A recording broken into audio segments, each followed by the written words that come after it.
سلاوریج بو تودان گهدار و تماشاوان رادیو آبی رفم و کیما دسپیکا پروگرامی جدا دیار کرن و کویرو 36 سال دسر کوچ بار کرن هلبسوان مزن جگرخوین را درباست و بهتر درباره جیانا نمر جگرخوین در لگل کچا صدای نمر جگرخوین برزبونیا جگرخوین ام ناس بکن بخیر هاتی روش باش روش باش سپیدا و باش سلاو سوات تباره سلاو الگیانی نمر صدای جگرخوین سلاو لهمو تکو شرین کرد و کردستانی دسپیک برز بونیا ببونیا 36 سال دسر کوچ برنا کوچ بار کرنا هلبسوانی نمر یه کردستانی یه یکم صدای جگرخوین کو درباست به وکو مالبات هون چد بیشن چد بیشن سلاو ریز جنمر امزانن کو صدای جگرخوین خبات پر مغزن کریه و ایرو او لای کردستانیه کردستان او ببیرتینه ریخستان او ببیرتینه ملت بتباهی وی ببیرتینه و امشتی وقت بی ملتی وی ببیرتینه و هیویدارن کو ارمانجین جگرخوین بجیبین یکیتی و آزادی و سرخبون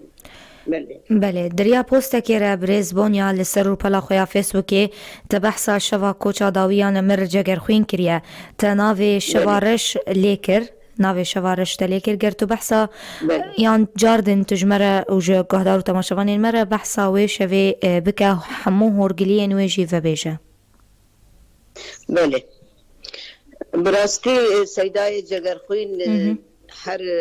هر دمکه دتشو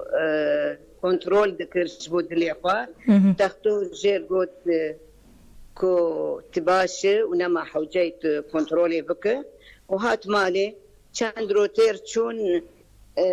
شبهيك بابي مقالك تشي دبون وام حملي الجفيان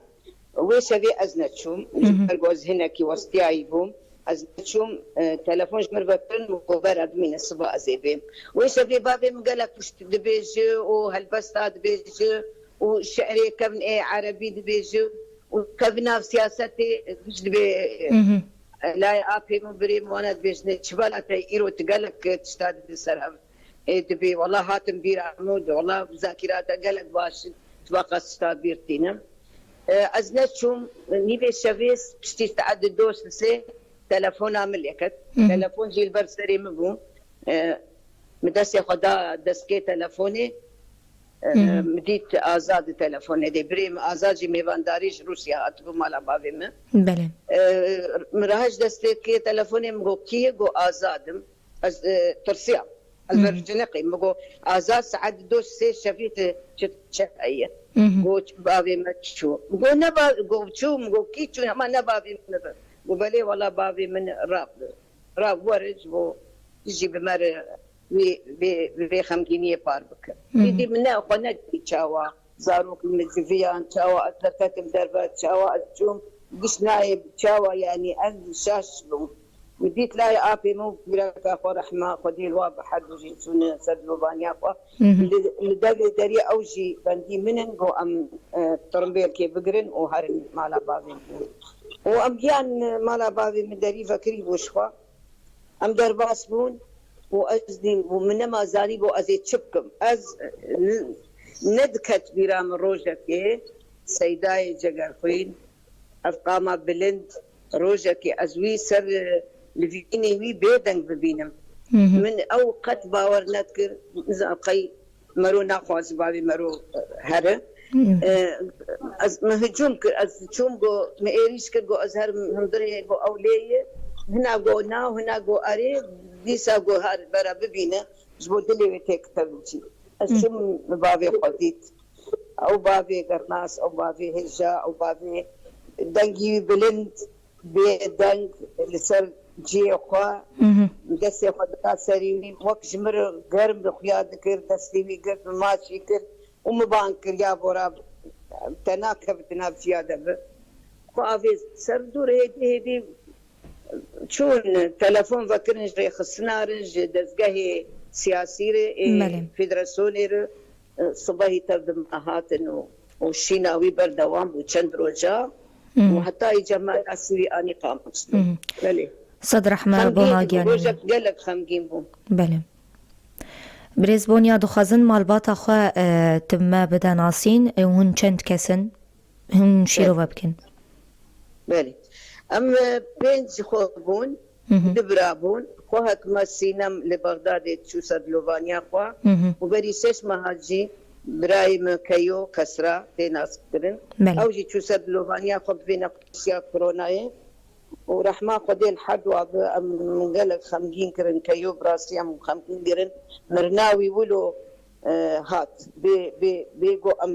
بيجو نخش بكبد سيتار وجاده وشو لما أم قالك بإيشيان وكيدن بالبريخ وما أن هالزيدية السويد وأز وآزاد بريمة وروجين وسلام جيل ألمانيا حد خوي منن بله ألمانيا منن وأزيد أزو بالبري وآزاد السويد بله أوينين كود بيردان كاتدا معنا بريزبونيا جدا مزاروكتي دا تيكيليا دناف براوة لقل سيداي جگر خوين بچو آوائي بو بيقومان يعني بيقومان يعني كسايتيك وقت جگر خوي كو بزاروكي خلكير زاروكي ملاتر خوشك دا ودستان دسي خوش السريوات بزواحة ذكر دلوفان بو بيقومان ويجي زاروكي خبشيولو بابين قلق دلوفان بو وديمقراطي بو دماليده قالك بتشتك بين مناتك ام دي جفاندن ودقو وند بيتشي امولو وند بيتشي دبي ام بحبر بريالة كيف بدل هايوها قالك جناح حزبك ما حزبك دقو من جداتي تاخ مناقبة لا وكتشان وبراسيجي جداتي نتخستي تشكامي سينام امازن هرتم فيرا بو جفيت ويدا بو جفاتي ويدا بو بله تبلي كاتشبو دي اويجي دفاتي وي حاضر دبو بشدار دبو وشوبا وي شوبا بله في اوي باشا جنيز هون بمرة بارفة بكين كساتا جگر خوين هون بما بدن ناسين بريزبونيا بله جاردن از دوباره كم كساتا جگر خوين جنيز هون بما بدن ناسين بله جگر خوين وقم قلت إنسانك دلوفان بو إنسانك جروجا قو مدي أو ببرسا كردستاني وكردا وقال يخوا خبات كر جدر خوين قال لك المال ندمة جبرقو سياسي بو كت حبس وزندانا يانجي رافاندي بو دخوبتسات الجيا بمري قال لك وقتها المال باناجي تباتا وي دريا دوراوينا خورت وكتشن كرد كسايتين جملات محمد دوراوي جبيان وحتى جوانا ربرسا كردي شيرو هرتم جوار سياساتي دا اخوي هرتم كردستاني دا اخوي كردستان جگر خوين بوكك بو في شيدان دبو نابغو نابي كردستاني او يهش دو ام حمس كردستاني حزبت هنجي بس نويد دا هنجي هالبس نويد مالا مد دهاتن غوتن ام قش رياوير ما شوبان مرياوي شوبان هنجي ولو غوت بدا خوا او هش دو ام آلية ابوري ام كيم بكفن بابي مستو سالك الشورى الشمال كردستان باشور ويساغي امان تاني ما ما زاني بو ام يتشبكن نبخوارن فرنا تشتكي ما هبو ام مجبور بنو يشاغي ما ام تمشام ما بالياردا ام هرن شامي بكار بكن في عالمي حتى قال لك كريتيك جملتها كل وقت زي جگر خوين تشون شامي كار دكن لاوان زاني بو دردي ما تشي ام بخوارنن بخوارنن بفرنن بشكل ام قيزن جمر لازم اجلوما ام تشون حمل الشامي قيمه جم تختورة لناو البا تختورة وقت سكرتير وقت جي درمانا قال لك همو بهبر ما كار كل وما وجفي كيشيا مزن ابري خلاص كل اجي ما مستفيد كر اجنا قبا قامشلو وشامد تم دهاتم ليه ابنهش بو جگر خوين بياخذ كذا وجاكر خوين قال لك جارة ممالي خوهشتي وممالا خوهشتي أمتون ما سينور دربار أمتون عراقي أمتون كردستاني دور أمتون بغدادي 3 سالا بابي مدور زانگوا کردی دسته کرمانجی دا رادیو د پروگرام کوي هبو او 3 سال خوش براسیج علی ابوری له نه خوش پونج علی امدوري ملتي خبون دا بق روشات گوهرتن او برزان سرچیا او روشا بغدادي نه خوش بو واج مرغو دزي منجبر در كرن فيزا بدن وقت خوازن هرن كو هرن ليه دزي منجبر در كرن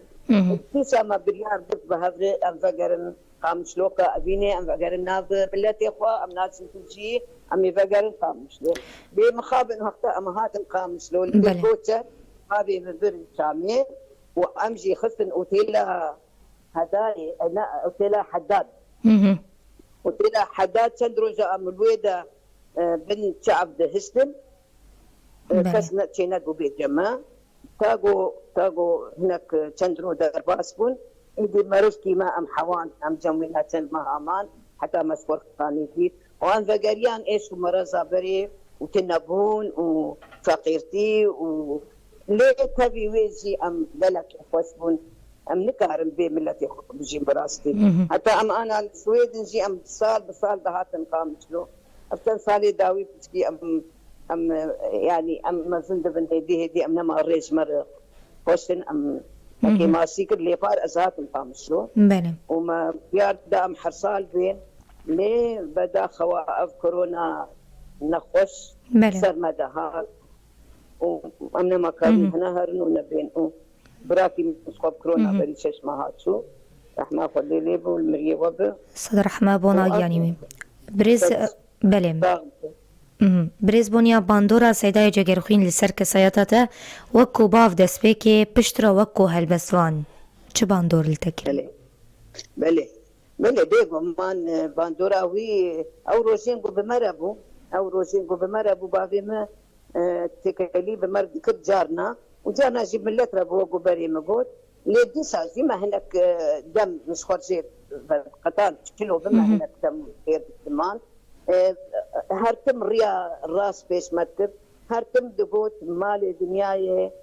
وسخا دست كتشامل الفران نبرسن ام حنولو دكتنا انا اشبرا حزناكن ام ابنا سيهو شسواليم السويد بيترجي الزهين بخاني متخاني كريدما بمعاشك ترتوك أزلقود إدارتكم جبرقوا ما قهنا بايفرا الكوملا والجفاتي كرديد من الفركات كي يبي بترا أفضل دورا ويسر ما هي أمجيش ولا ترور در خصن أمجيش بريم وخهم مالبات بالتواهي ولا ترور وإما أز ديقو مان أز بن باندورا ويتدلك مامه وجعليه هالبس لي از باندورا ويسرما هيدي مش هالبس لي بفكر الليل ناري روزك دست من فسنا دست خو وابتجيتا ناي كارن حنك مفراس واب اني انسان بنين من هناك في سيتا خوندنا تقول لك خوش دمزوسا وبدني انسان بنين مقول يا ابو ازغودتني بس از عربي نفسينا هناك شامل بفيت بكردي بنويس المقدمة تنعي أزكوا كردي هنا وأزيت بدم هين كرن تداخل دماوي تنبو يعني دماوي تنبو والبامرونة ليه أم هدي مخاهيني كردي ديواني بابي قم هناك سباندن دابا أزهات السويد بله بهتر بيوستيام بكرديها بوجبرجو من لهيلينا زاروكي كردا كاري خوا بموتشا كاري السويد مكتبه من هيلينا كردي كارتلي همو زاروكي كردان جار برشي كردستاني بجي هيليني دهبون دبابة از كردي بشتغل دبابة از كردي بنويسم دبابة از كردي رابوري خبدم لو ما از مجبورم هدي مخوا هيني كردي كر هروها از يكتياج جنين كردستاني السويد يكتياج نابو جار برشي كردستاني او شي از بم شاروكا وان رابوري خدد دبي از ديسا كردي بدم وقت فدراسيونا جديدة همو كمالين كردستاني جيجرا على بكوميتا جديدة هم بله أوجد بي أزرافوريا عربي تلنا جمانا مش بي از کردی بدم او باش بوش مرق مقاهيدي كردي كر وهيدي محل بس يخوا كرن كردي هيدي از بس كردي كر انا از كردي شي دنفيسم وجار جانا خوش بعربي جبرغو ام كلتورا عربي نقابون ام مدرسه واد قابون فكرنا جانا هست مرو هست نانا زمان جانا بعربيتين جانا بكرديتين يا از هاد جا نفسين لجراني مداي سر كردي بس كردوك درخستنا بكردي هلبس ويكجي هلبس يزاروكا او تشار وانا يكجي جيب بينج ودوجي بعربي مدخستنا سقا انكو طقوسينكو سيداي جگرخوين ددما نويسيني دا بريز بونيا ددما نويسينا هلبس دا چه دكر ام ببيجن چبون او سقاينكو ددما نويسي دا دكرن انت وقتها مدديت بابي بالبيسيا سواء كيم خامس له او دب علي داتاني سر هبدو ودفتر اخو داتاني سر كان اخو داتاني سلات دلبيسان مدديت مليه خوزودو دشميرها تاهل بس خي خويا موفق شي كرن ما او دديت دور مدديت مجار كيف برسي زمان بعربي دلبيسان تشي دوري دكتيلو داتاني برفا على كاتبه دكر داتيني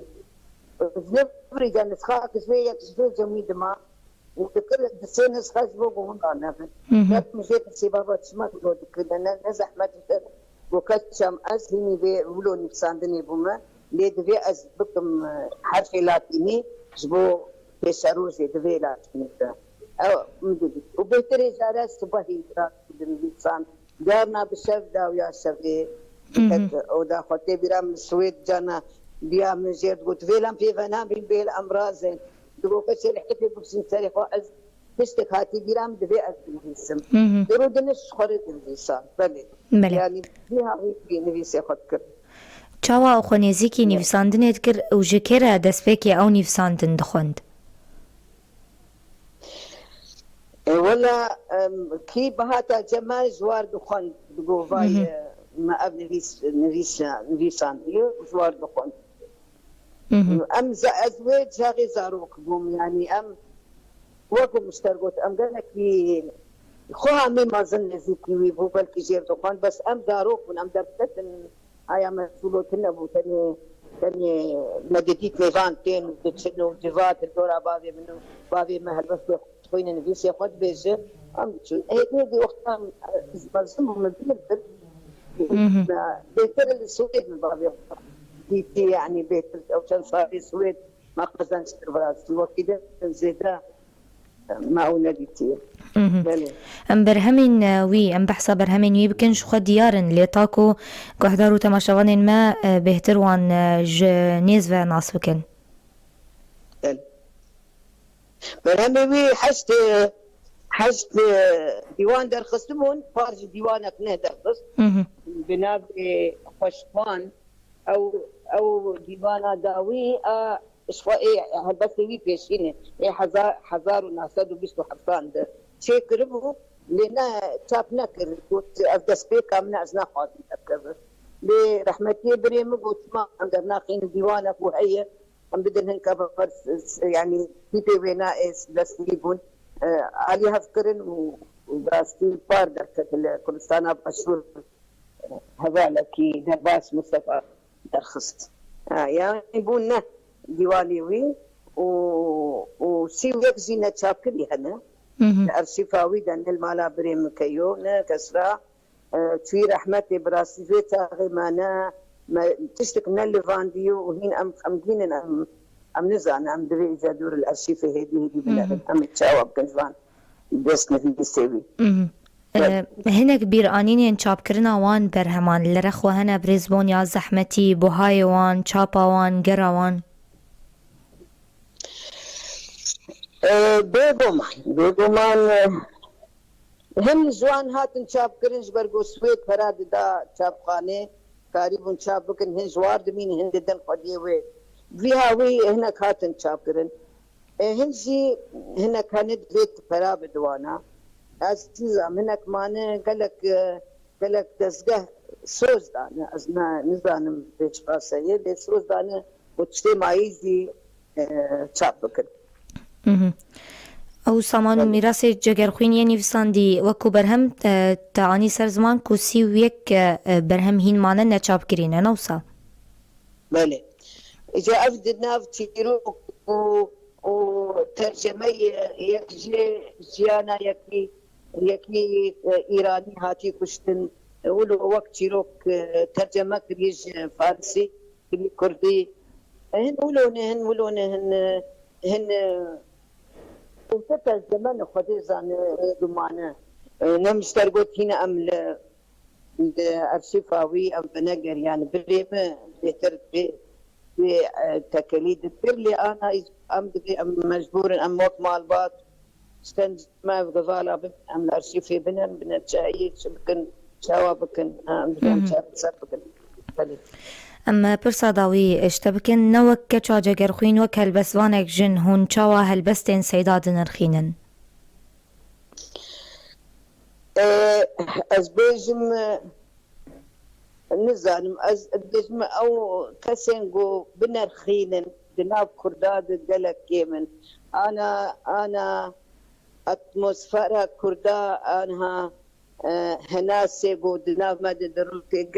گەلک کەتنە ناو هەلبەستێ هەموو شێوێ هەلبەستە چێ دەکەن براستی دەردیتنا مدە ئاگۆ ئەژی دەمویسم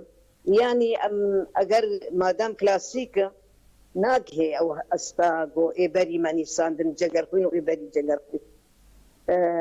ژمەر گەلک دەبێ حتا ئەم بکەین جەگەرخوین هەم مەوزون چێکردی هەم قافیە چێکردی هەم واتاوێ هەیە واتاوێ بلند و ئارمانجە چتوێ وێ هەلبەستێ دانیە جەگەرخوین ئێبەری وی دوور هەلبەست پاقش کردی جە پەیوێن بەیانی گەلک پەیوێن بەیانی ئێبەرێ دەخستنێ وینا هات و هەلبەست پاقش کرد گەلک شتێن برومەت جەگەرخوین هەلبەستێ دەکردیە دەوێ ئەو کەسێن بلند ئیجازانە بن بنەرخیندن ناومە دەکێ من نەکێ ماسیکش ملەتێ مە لێین ژمەر دەوێ ئەم کاربن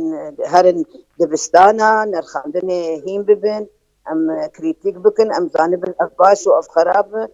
حتا ئەنا کێم کاربن تێکەڤن ویواری کێم ماسیک لێ هێویدارم چێ ببن ئەم سپاسیاوە دکن و ئەم دەبێژن ئەم ناوداری خودی دەرکەڤن ji ber ku ev navdarên me resenên me ne ev pêşeroja me ne ev erê çûnibûn dabûne lê ew ê gokevirê ê bingeha kesayetiya Kurda datînin û me nêzik dikin ji azadiyê re ji serxwebûnê re ji Kurd û Kurdistanê re ji lewma divê em bi hev re wana bi bîr bînin wa bişof bînin her wiha a didowa ez yekîtiyekê hez dikim yekîtî nav milletê me de çê bibe nav vêxistinê me de çê bibe nav dezgehê me çê bibe ew yekîtiya ku merotê dê pêşaftin çê nabe lê got hemû dîtinê xwe bikin yek bi hev re di gelek bûyeran de xwe pêşkêş bikin gelek çê dibe gelek baş dibe جەگەرخوین jî her tim banga yekîtiyekê ye û ez spasiya we dikim û ev feta henda min got ez îro serbabê xwe biaxivim.